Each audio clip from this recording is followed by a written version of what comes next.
Et dans les familles, il n'y a que la division qui règne parce que les mamans n'ont pas eu la sagesse d'éduquer les enfants en leur donnant des informations qui pourront les construire.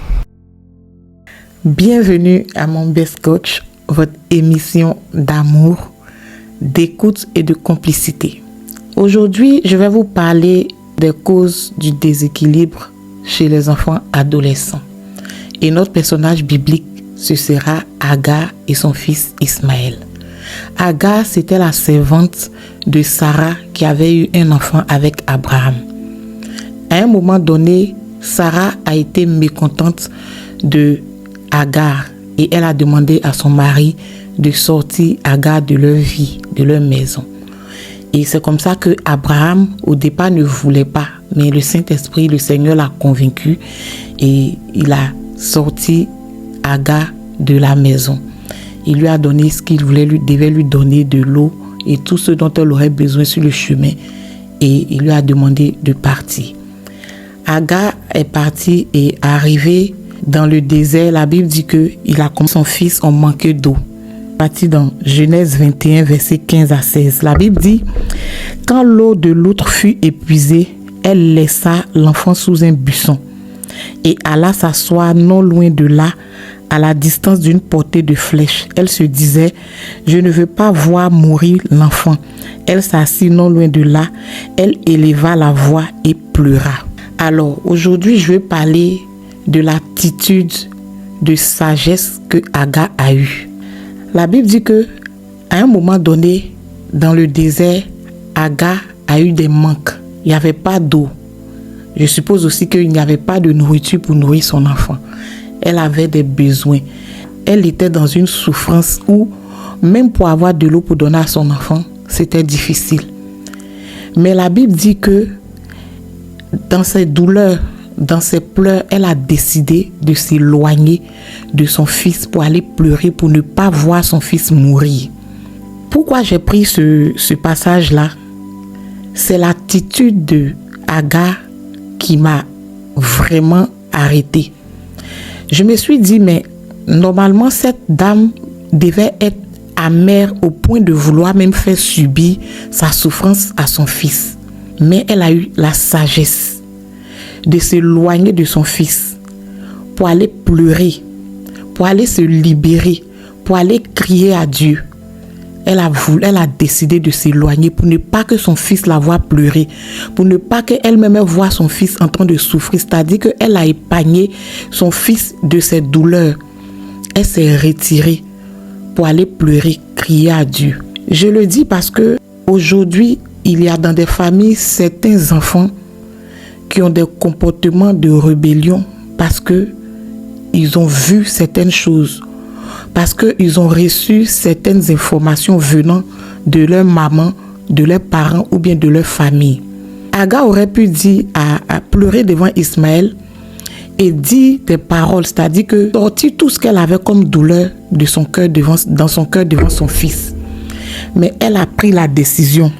Et la Bible dit qu'elle s'est assise loin de là. Elle éleva la voix et pleura. Elle a joué le rôle d'une mère protectrice. Elle a joué le rôle d'une maman qui voulait éloigner son fils de ses douleurs. Elle a joué le rôle d'une maman qui voulait conserver le cœur de son enfant. Je ne veux pas blâmer certaines mamans parce que chacune d'entre nous a sa manière à elle d'extérioriser ses frustrations et ses douleurs. Je ne vais pas blâmer. Mais ce que je vais dire ici aujourd'hui, c'est que certaines informations que nos enfants reçoivent quand nous sommes dans nos blessures, dans nos douleurs, peuvent transformer nos enfants. Ces douleurs-là créent des déséquilibres dans la vie de nos enfants. Agar pouvait faire comme certaines mamans, mais elle a décidé de s'éloigner pour aller pleurer. Parce que c'est un fils. Si elle pleurait devant son enfant, parce que Agar n'avait pas demandé à son patron de lui faire un enfant. c'est sa patronne qui a demandé à son patron de lui faire un enfant. C'est-à-dire que ce n'était pas quelque chose qu'elle avait prévu. Ce n'était pas sa propre volonté qui s'était manifestée ce jour-là pour avoir Ismaël. Mais les mêmes personnes qui l'ont poussé à aller tomber enceinte d'Ismaël l'ont mise dehors. Agar pouvait s'asseoir parce qu'à un moment donné, Ismaël a grandi. Elle pouvait même le faire asseoir pour lui dire que voici ce que ton père m'a fait, voilà ce qu'ils m'ont fait, voilà ce que j'ai subi. Mais Agar a préféré s'éloigner pour pleurer. Agar a préféré s'éloigner pour crier à Dieu. Nous ne sommes pas obligés de donner certaines informations à nos enfants. Certaines mamans expliquent même comment elles se sont séparées du père de l'enfant avec beaucoup de haine. Ces informations-là ne peuvent que créer la rébellion. Le fait de dire à ton enfant que ton père m'a fait souffrir, ton père m'a fait subir cette situation, j'ai vécu ça, j'ai été maltraité. Le fait de donner ces informations-là à ces enfants-là, nous sommes en train de fabriquer des rebelles. Aujourd'hui, je vais citer quelques causes de tous ces déséquilibres-là. Il y a des causes qui créent le déséquilibre chez l'enfant. À un moment donné, se permettre de se tenir tête à leurs parents. Souvent, ça vient de certaines informations qu'ils ont reçues. Les souffrances que nous traversons, comment nous les transmettons à nos enfants? Comment est-ce que nous expliquons nos ruptures à nos enfants? Quelles sont les raisons de nos séparations que nous donnons à nos enfants? Parce qu'ils ne sont pas obligés de savoir comment tu as été maltraité par le père, comment tu as été rejeté par ta belle famille, comment est-ce que le père de cet enfant-là ne te donnait pas à manger, comment est-ce qu'il a fait entrer une autre femme dans votre vie. Ils ne sont pas obligés d'avoir ces informations-là. Parce que ces informations-là incitent les enfants à la haine, à la rébellion. Et les plus gros perdants, c'est nous. C'est nous les mamans. C'est la raison pour laquelle aujourd'hui, j'ai décidé de parler de ces causes-là. Certaines mamans ont tellement mal de sortir de certaines relations que elles utilisent leurs propres enfants pour se venger. Et demain, on est tout étonné de comment cet enfant-là se retourne contre nous ou bien contre le père. D'autres mamans font subir à leurs enfants ce qu'elles ont vécu. Le père qui va accuser la mère, c'est la mère qui va venir accuser le père. Et finalement, l'enfant, il se trouve au milieu. Il ne sait plus mettre la tête. Il tantonne entre les deux familles. Déjà même que vivre dans une famille recomposée est compliqué. Il y a certaines mamans qui, quand l'enfant est chez elle, elle va raconter des choses sur la femme du père. Et l'enfant arrivé chez sa belle-mère là-bas va aller se comporter comme si il était un envoyé du diable. Et ces choses-là créent le déséquilibre chez l'enfant.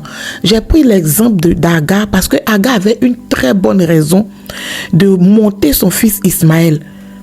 Mais elle a préservé son fils. Et tellement qu'elle a eu l'attitude qu'il fallait, Dieu même est venu la soutenir dans sa lutte. C'est Dieu qui est venu lui donner de l'eau dans le désert. C'est Dieu qui l'a consolé. Tout ce que tu penses qu'on t'a fait de mal dans le foyer où tu étais, c'est pas l'enfant qui va venir te venger. La seule personne qui peut défendre ta cause, c'est Dieu. L'enfant n'est pas obligé d'avoir ces informations-là. Agar pouvait pleurer devant son fils. Elle a dit, je ne veux pas voir mon fils mourir. C'est pas parce que quand elle allait venir pleurer devant son fils, il allait mourir. Peut-être qu'il allait mourir de soif. Mais au moins, il n'a pas vu sa maman pleurer devant lui. Ça ne l'a pas révolté. Mourir là, il y a beaucoup de manières de mourir. C'est-à-dire qu'en pleurant devant son enfant, elle serait peut-être en train de le tuer à petit feu. Parce qu'un enfant qui voit sa mère pleurer, nous tous, on sait que on ne peut pas imaginer la douleur qu'on ressent de savoir qu'on n'a pas la force de défendre sa maman. Comme il y a des enfants qui voient les mamans qui sont battues dans les maisons, dans les foyers, il ne peut pas défendre sa maman. Donc quand il grandit, il a un caractère que lui-même il ne maîtrise pas. Et tout ça là, c'est parce qu'il a vu des choses. On n'a pas pu les préserver. On n'a pas pu garder leur équilibre. Et ces enfants-là, demain, ils sont incontrôlables. Nous avons notre part à faire. Tu ne peux pas compter sur la force d'un enfant. Tu peux compter sur la force de Dieu pour te défendre. Aujourd'hui, je parle de ces causes-là parce que on se plaint de nos enfants qui ont des comportements, on se plaint. Mais il y a certaines situations, il y a certaines réactions qui ont des causes. Et il va falloir qu'on jette le regard sur ces causes-là. Il y a des informations que quand l'enfant reçoit dans son enfance, ça impacte toute sa vie. Nous, chez nous, dans notre maison, notre maman nous a jamais fait asseoir pour nous dire voilà ce que j'ai vu, voilà ce que on me fait vivre, voilà ce que je vis. C'est vrai qu'avec le temps, en grandissant, on a constaté certaines choses, on a vécu certaines choses avec elle. Mais toutefois qu'on a essayé de se plaindre, elle s'est toujours opposée. Dieu m'en est témoin. Elle s'est toujours opposée. Elle n'a jamais voulu qu'on s'immisce dans son histoire avec son mari. Mais comme on avait grandi, on réagissait comme on avait envie de réagir. Mais elle nous a préservé des informations qui pouvaient nous rebeller contre notre papa. Et c'est ça le comportement que Agar a eu. Quand j'ai continué cette lecture-là, à la mort d'Abraham, Ismaël était avec Isaac à l'enterrement d'Abraham. Agar s'est occupée de son fils. C'est Agar qui a donné une épouse à son fils. C'est-à-dire que le fait de ne pas être dans la maison d'Abraham n'a pas empêché Agar de donner une éducation à son enfant, de s'occuper de son enfant. Ça ne l'a pas empêché. Elle a fait ce qu'elle devait faire en tant que mère. C'est pourquoi Isaac a été toujours dans son coin. Ismaël aussi a été dans son coin. Au moment venu, ils se sont rencontrés au décès de leur papa. Ils ont enterré leur papa tranquillement. Mais nous, dans nos familles ici, là, quand les enfants sont de mères différentes, quand il y a une rencontre, il y a toujours la guerre. Parce que la maman de l'autre va raconter sa part. La maman de l'une va raconter sa part. Et dans les familles, il n'y a que la division qui règne. Parce que les mamans n'ont pas eu la sagesse d'éduquer les enfants en leur donnant des informations qui pourront les construire. Les enfants ne sont pas nos âmes de combat contre nos rivales. Ce sont nos enfants, ils ont besoin d'équilibre pour évoluer dans leur vie. Ils ont besoin d'être apaisés. Même quand ils remarquent quelque chose, nous sommes ces personnes-là qui devrions leur dire ce n'est rien, c'est des histoires de grands. Sache qu'il n'y a pas de problème. Voilà. Trouver les mots justes. C'est ce que Agar a fait. Et quand il y a une cause quelque part, c'est qu'il y a une conséquence. Et je vais vous parler des conséquences qui accompagnent toutes ces causes-là. Première conséquence des mauvaises informations. L'enfant peut devenir envieux et nourrir des méchantes idées. Pourquoi? Parce que si l'enfant apprend par exemple que ton père a préféré l'autre enfant qu'à toi, parce que Agar pouvait dire à Ismaël qu'ils m'ont poussé à tomber enceinte de ton père et finalement ils m'ont chassé. Donc leur enfant chéri c'est Isaac. Mais heureusement, gloire à Dieu, elle ne l'a pas fait. Donc, c'est que l'enfant peut nourrir une haine envers le père ou envers la mère de qui on a parlé. C'est-à-dire, s'il a reçu une information comme du genre ta mère m'a fait souffrir, elle m'a laissé à cause d'une telle personne, je faisais tout pour elle, parce qu'il y a certains hommes qui le font. Je faisais tout pour elle, voilà ce qu'elle m'a fait, voilà ce qu'elle m'a fait. L'enfant peut commencer à nourrir une haine contre le parent concerné. Et ça, c'est une conséquence de l'information qu'il a reçue. Conséquence 2, l'enfant peut devenir envieux et nourrir des méchantes idées vers son frère. Parce que dans le cas d'Agar, il y avait Isaac et il y avait Ismaël. Isaac était le fils de la promesse. Donc, quand il y a eu la situation que Sarah n'a pas appréciée, elle a mis Agar dehors avec son fils. Si Agar avait donné l'information que toi, Ismaël, tu as été mis dehors parce que tu n'étais pas préféré, que c'est Isaac qui était le fils de la promesse, Ismaël allait commencer à nourrir des méchantes idées envers son frère. Et on sait, nous tous, on sait que quand l'ennemi vient rentrer dans tes idées, dans tes pensées, quand il sème la jalousie, on sait d'où la jalousie peut nous emmener. On voit des amitiés où la jalousie pousse même à mettre fin à la vie de l'autre. Donc, l'enfant peut nourrir de méchantes idées vis-à-vis de son frère. Troisième conséquence, l'enfant peut se sentir mal aimé quand il se retrouve dans une famille où il devient la cause de la séparation, où il reçoit l'information que c'est lui qui est la cause de la séparation. L'enfant va se sentir mal aimé ou même il va se sentir coupable. Coupable en se disant qu'ils disent que depuis que je suis arrivée dans leur vie, leur relation n'a pas marché. Parce qu'il y a certaines femmes qui le disent, faut pas qu'on se mente. Il y a certaines femmes qui se disent, depuis que j'ai accouché, il a changé. Depuis que l'enfant là est né, il n'est plus comme ça. Et ça crée des histoires dans la maison jusqu'en séparation. Et à un moment donné, l'enfant devient la cause d'une séparation et l'enfant vient subir les maltraitances qui vont avec les pensées que les parents ont nourries. Il y a des parents même qui osent jeter ça au visage de l'enfant. Nos membres coach est passée sur ce plateau ici. Elle a expliqué comment est-ce que sa maman lui disait que si je pouvais te donner à quelqu'un, j'allais te donner à quelqu'un parce qu'elle n'était pas un enfant désiré. Et ce genre d'information-là, quand tu es enfant, on te le dit, on pense que c'est quelque chose de simple. Mais en grandissant, tu grandis avec. Et quand tu grandis avec, ça devient comme ton identité. Si tu ne rencontres pas le Seigneur, voilà comment tu vas venir vivre dans le manque de confiance en toi. Voilà comment ça va te créer beaucoup de blessures. Et le comble, c'est que tu ne vas même pas te rendre compte que c'est une blessure. Et ça va transformer ta vie. Ça va te faire vivre la misère dans ce monde où le monde même est déjà méchant. Donc, chers membres coach, faisons attention aux informations que nous donnons à nos enfants. Nos enfants ne sont pas obligés de savoir les raisons de nos séparations. Ils ne sont pas obligés d'être exposés à ce que nous avons vécu ou bien à nos douleurs passées, à nos blessures ou à nos séparations. Ces enfants-là sont nés parce que le Seigneur a voulu. Ils ne sont pas venus pour venger nos blessures. Ils ne sont pas venus pour être le support sur lequel on doit s'appuyer pour se venger l'un contre l'autre. Ce que nous devons faire, c'est de les préserver. Agar a préservé Ismaël de ses blessures. Elle a préservé Ismaël de tout ce qu'il pouvait recevoir comme information qui allait le déséquilibrer. C'est ce que je voulais partager avec vous aujourd'hui. Je prie que Dieu soit avec toutes les mamans qui vivent seules avec leurs enfants. Ce n'est pas facile parce que souvent l'amertume nous pousse à dire beaucoup de choses.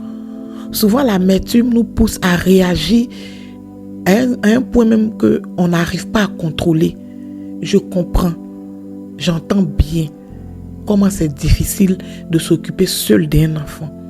Mais vous n'êtes pas seul parce que vous avez Dieu avec vous. Comptez sur Dieu. C'est lui qui a permis toutes ces choses. Il a permis que ce soit comme ça. Il est le seul à vous aider. Agar était seule avec son fils dans le désert. Si tu es une maman seule, que tu tombes sur ce message-là, sache que de la même manière, Agar était seule dans le désert avec son enfant, sans de l'eau, sans nourriture. Et Dieu l'a entendu pleurer, il est venu subvenir à ses besoins. Sache que c'est comme ça que quand tu vas te retrouver dans sa présence, tu vas te retirer. Agar s'est retiré. Si tu te retires dans sa présence, si tu vas le chercher, lui qui t'a créé, si tu vas le chercher, lui qui t'a permis d'avoir cet enfant-là, quelles que soient les circonstances dans lesquelles tu as eu cet enfant, il va te venir en aide parce qu'il est le seul qui subvient aux besoins de ses enfants. Il a dit que les oiseaux du ciel ne travaillent pas, mais ils mangent. Agar était dans le désert, elle n'a pas labouré un champ, mais elle a pleuré. Elle n'avait personne, elle a pleuré devant Dieu. Il lui a donné de l'eau. Il les a pris en charge. Le Seigneur va vous prendre en charge. Chaque maman, cher membre Best Coach, si tu es seul avec ton enfant, si on t'a donné le nom mère seule, mère célibataire, sache que ton mari c'est Jésus. Et crois en lui, il te soutiendra. Soyez bénis.